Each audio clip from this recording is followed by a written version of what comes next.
అండి, welcome back to our channel అండి. ఇవాళ చేదు లేకుండా కాకరకాయ కర్రీ చేసుకుందామండి. కాకరకాయ ఇవాళ నాకు గుర్తొచ్చింది. చిన్నప్పుడు ఏంటంటే కాకరకాయ కర్రీ చేయాలంటే అది కట్ చేసేటప్పుడు మాట్లాడకుండా చేస్తే చేదు లేదు ఉండదు అని చెప్పేవాళ్ళు. ఇలాంటిది ఏదైనా మీకు తెలిసి నాకు కామెంట్ చేయండి. దాని మీద తొక్క తీసేసుకొని ఇలా నేను మొత్తం ఇలానే వేసేస్తున్నాను.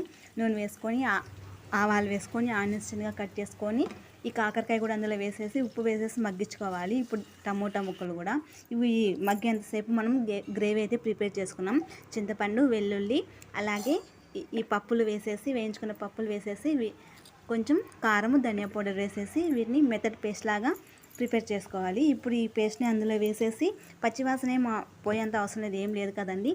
కాసేపు ఆ ఫ్లేవర్స్ అన్నీ కూడా కాకరకాయ పట్టేలాగా కాసేపు మగ్గించుకొని కరివేపాకు వేసుకుంటే మన టేస్టీ డిష్ అనేది రెడీ అయిపోతుందండి. ఇలాంటి మరిన్ని వీడియోస్ కోసం please do subscribe my channel అండి. Thanks for watching.